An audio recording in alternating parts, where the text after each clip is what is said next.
Iran युद्ध के बीच प्रधानमंत्री नरेंद्र मोदी ने सीसीएस की बैठक की है, जिसमें राजनाथ सिंह, गृह मंत्री अमित शाह और जयशंकर मौजूद थे। साथ ही सीडीएस भी इस बैठक में मौजूद थे। देखिए, इस सुरक्षा के मद्देनजर बैठक को बेहद अहम माना जा रहा है। एनएसए अजीत डोवल सीडीएस भी बैठक में मौजूद रहे। ईरान पर अमेरिका के हमले के बाद दरअसल जो हालात बने उस पर ये चर्चा की गई।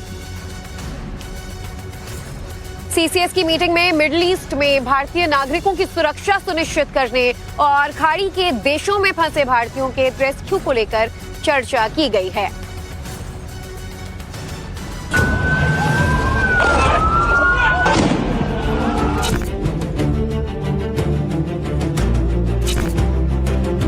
पीएम मोदी लगातार अमेरिका ईरान युद्ध का अपडेट ले रहे हैं। पुडुचेरी और तमिलनाडु के दौरे से लौटते ही पीएम मोदी ने कैबिनेट कमेटी ऑन सिक्योरिटीज यानी सीसीएस की बैठक बुलाई और ईरान युद्ध पर मंथन किया।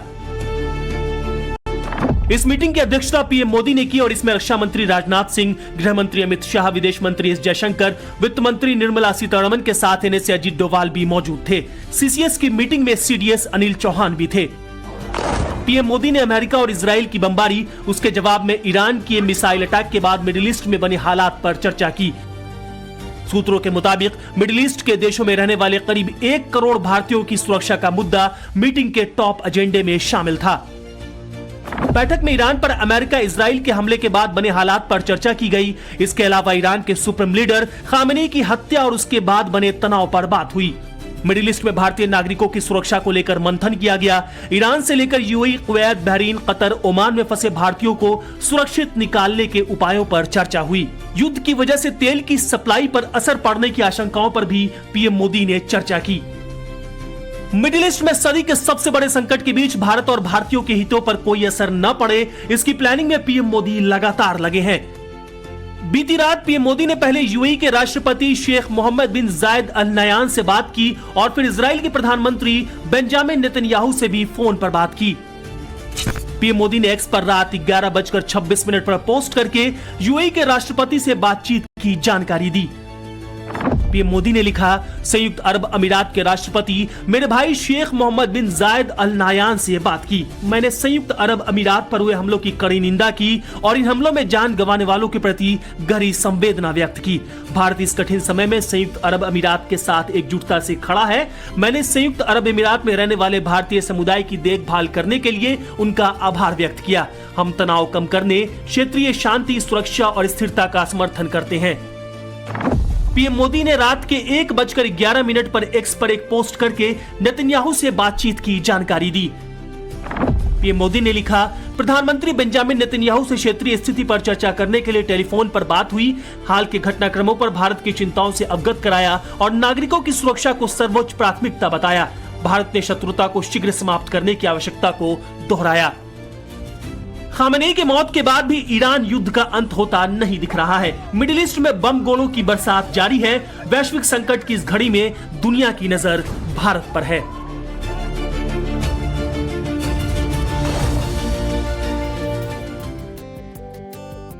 ईरान युद्ध के बीच प्रधानमंत्री नरेंद्र मोदी ने सीसीएस की बैठक की है, जिसमें राजनाथ सिंह, गृह मंत्री अमित शाह और जयशंकर मौजूद थे।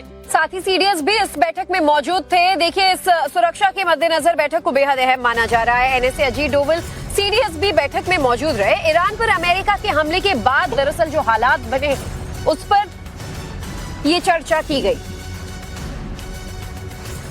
सीसीएस की मीटिंग में मिडिल ईस्ट में भारतीय नागरिकों की सुरक्षा सुनिश्चित करने और खाड़ी के देशों में फंसे भारतीयों के रेस्क्यू को लेकर चर्चा की गई है।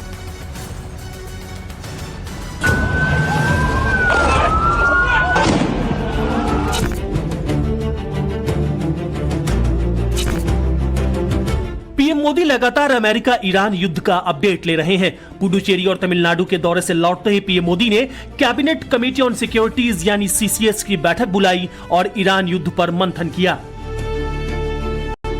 इस मीटिंग की अध्यक्षता पीएम मोदी ने की और इसमें रक्षा मंत्री राजनाथ सिंह, गृह मंत्री अमित शाह, विदेश मंत्री एस जयशंकर, वित्त मंत्री निर्मला सीतारमण के साथ एनएसए अजीत डोवाल भी मौजूद थे। सीसीएस की मीटिंग में सीडीएस अनिल चौहान भी थे। पीएम मोदी ने अमेरिका और इजराइल की बमबारी, उसके जवाब में ईरान के मिसाइल अटैक के बाद मिडिल ईस्ट में बने हालात पर चर्चा की। सूत्रों के मुताबिक मिडिल ईस्ट के देशों में रहने वाले करीब 1 करोड़ भारतीयों की सुरक्षा का मुद्दा मीटिंग के टॉप एजेंडे में शामिल था।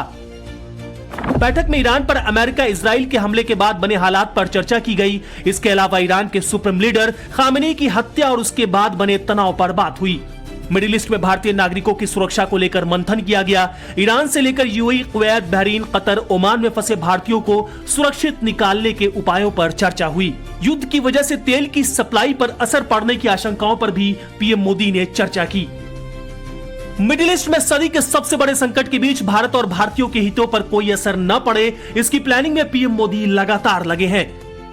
बीती रात पीएम मोदी ने पहले यूएई के राष्ट्रपति शेख मोहम्मद बिन जायद अल नयान से बात की और फिर इजराइल के प्रधानमंत्री बेंजामिन नेतन्याहू से भी फोन पर बात की।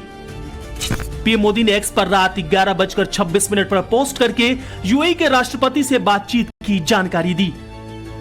पीएम मोदी ने लिखा, संयुक्त अरब अमीरात के राष्ट्रपति मेरे भाई शेख मोहम्मद बिन जायद अल नायान से बात की। मैंने संयुक्त अरब अमीरात पर हुए हमलों की कड़ी निंदा की और इन हमलों में जान गंवाने वालों के प्रति गहरी संवेदना व्यक्त की।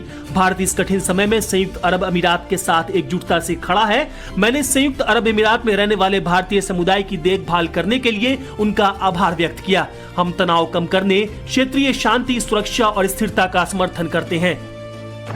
पीएम मोदी ने रात के 1:11 पर एक्स पर एक पोस्ट करके नेतन्याहू से बातचीत की जानकारी दी।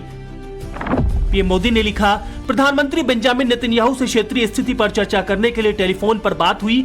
हाल के घटनाक्रमों पर भारत की चिंताओं से अवगत कराया और नागरिकों की सुरक्षा को सर्वोच्च प्राथमिकता बताया। भारत ने शत्रुता को शीघ्र समाप्त करने की आवश्यकता को दोहराया। खामेनी की मौत के बाद भी ईरान युद्ध का अंत होता नहीं दिख रहा है। मिडिल ईस्ट में बम गोलों की बरसात जारी है।